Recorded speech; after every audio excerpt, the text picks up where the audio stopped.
Hello good people of YouTube, Mountbatten here, and what we're doing today in this video is I'm going through each of the battleship lines and telling you what is probably the worst grinding experience you're going to have in each line, and by that I mean which ship is the worst grind in each battleship line.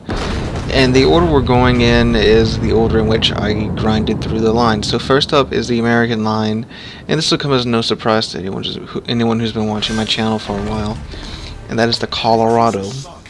Now the Colorado by itself is not a bad ship at tier 7. However, because this video shows one of the reasons why it's a really bad grind, I'm actually in a tier 9 game. I'm one of 2 tier 7 ships, and the other one's the tier 7 Gneisenau on the enemy team. Now the Colorado, when all the other lines are getting to fast battleships, you're still at a battleship whose top speed is only 20 knots. It does have 16-inch guns, but its range is only 18 kilometers.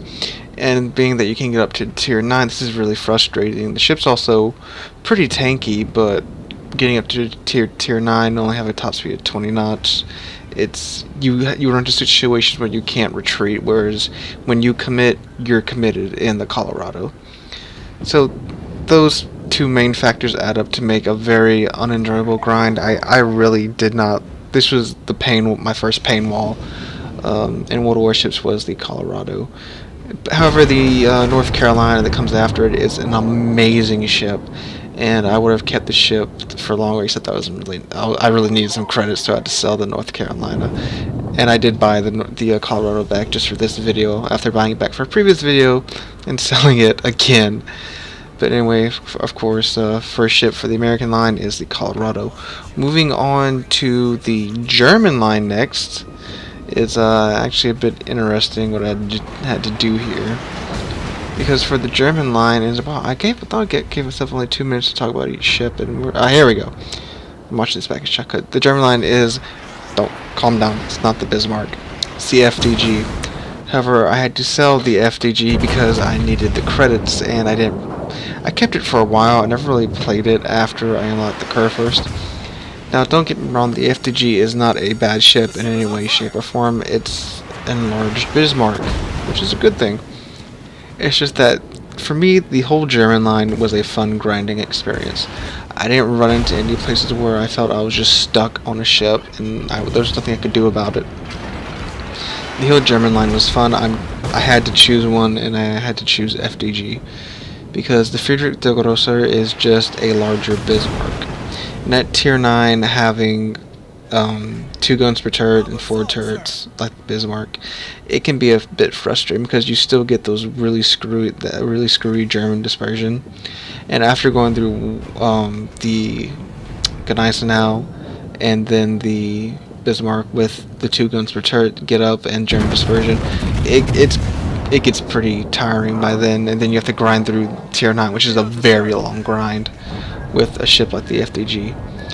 And like I said, the ship isn't bad in and of itself, it's just that it was the worst out of the German lines in terms of grinding. Again, it's not a bad ship, it's just the only really bad experience I had with the German line. Still a great brawler, great secondaries, great health, really tanky, and when the guns do hit, they hit nice and hard. So, while it's not really a bad thing, it's just not the best grinding experience of the German line. The best grinding experience of the German line is probably the Bismarck, because it doesn't matter if you get up to it in the Bismarck, it's just a blast to play. But anyway, moving on to what should be next. The British should be next, if memory serves me correct. I had to do something no, yeah, the British should be next. It's like 2 o'clock in the morning, and I'm doing this. Ah, yes, it is the British. And again, I don't have the ship because I sold it, and damn it, credits to buyback for this video. It is the Monarch, and this is just some Conqueror footage because I don't have the Monarch anymore. The Monarch is the tier 8 British battleship, and I didn't really enjoy the British line at all until like Lion, and then I got the Conqueror, then I realized how overpowered Conqueror was, and I just parked Conqueror, and I think I have under 100 games of Conqueror. She's just so, I don't like her at all. Anyway, Monarch. Monarch is in an interesting position because it's the tier 8 British battleship. All the British battleships have less health than the other battleships. At tier for tier, they have less health than the other battleships. So Monarch, you have less health than the other tier 8s, but you don't have access to the lull hill yet. So that makes Monarch very, very squishy. And plus, you do only have 15-inch guns at tier 8, but other battleships do have 15-inch guns at tier 8. But you get the British AP, which has a shorter fuse on it. So against other battleships, you aren't going to be doing that damage that you feel like you should be doing. So that's going to make you resort to HE spamming. That, coupled with the low health pool, means you're going to be sitting back and slinging HE a lot, which for me isn't a very fun experience.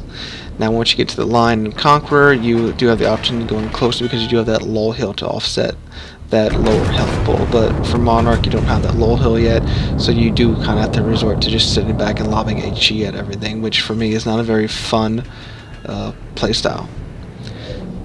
So, I mean, I don't like the British line at all, really, but the Monarch was by far the worst grind out of that whole line. Up next is the Japanese battleship line. This should come as no surprise to anyone who's played, it has its own reputation. The Izumo. Boy, is this a stinker. I call this ship the ship that RNG hates because the dispersion on these guns, it's, in my opinion, completely unacceptable for a tier 9 to have this type of dispersion. It's in this clip too. I fire at a completely still Buffalo, and he only has like 7,000 HP left. With the Izumo's guns, should have easily deleted him. But because of RNG and the dispersion, it completely misses him.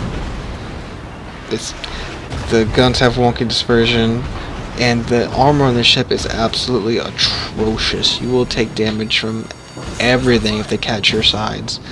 And I quite literally mean everything. Like, you can take major damage even from, like, destroyer shots. In the third turret, you have to wait for it to take the long way around. For it to... Oh, here it is. Here it is. He's completely still. Take a shot at him. And, as you'll see, I don't get any hits on him. But yeah, the third turret's gotta take the long way around anytime you want to switch sides. And it takes it quite a while to do that. The secondaries and A is actually pretty good, but the way they're just sat out on the deck just wide open, you're going to lose them left, right, and center. You can't really retreat in the ship because there's no turret in the back, so you are committed to an advance once you go for it. And yeah, this ship just sucks. You save up the free XP, just go straight through this thing to Yamato. And finally, we come to the French battleship line. And full disclosure here, I didn't actually grind through this line. I free XP'd up to the Republic, so I get a review out on that the same week the French battleships came out. But I did play all of the battleships. And I played a lot of Richelieu because I actually got it in a container before the ships were released, those preview containers or whatever you want to call them.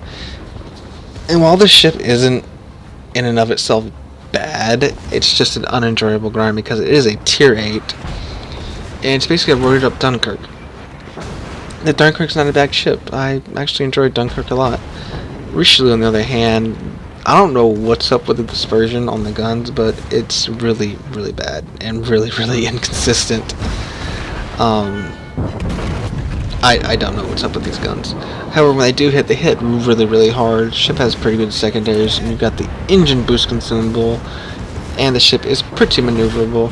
However, dealing with those guns through a grind up the from tier 8 to tier 9 is not a fun experience at all. And I know because I played a ton of the ship when it came out, and for the longest time I had trouble breaking 50k before I really got a good grasp on how the ship was meant to be played. And that with the fact that you will still overpin tier 9 and tier 10 cruisers with the guns because they have such good velocity, it becomes infuriating at times. And plus 32mm armor all the way around, that's not really fun for a tier 8 getting up to tier 10 to deal with. But again, it's not really a horrible ship to play. It's just an unenjoyable grind. It's it's just hard to really get a tier 8 right without making it too OP. Bismarck's a good example of getting it right. The guns are really inaccurate, but still fun to play because of the secondaries and the speed and the concealment. Richelieu doesn't really have much of that going for it. Its concealment's okay. It's got a really big range for some reason, like 25-kilometer range on the guns. Look right here. Look at that dispersion. Like, what? That cruise is not even 10 kilometers away, and it's doing wonky dispersion like that.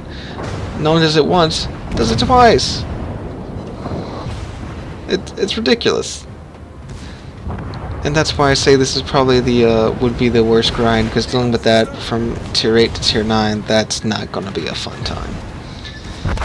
But anyway, yeah, that was my, and again, this is all my opinion. I'm not saying this is the definitive worst Battleship grinds in the games list. But I do think most other Battleship players will agree with me, unless they just really love a particular ship.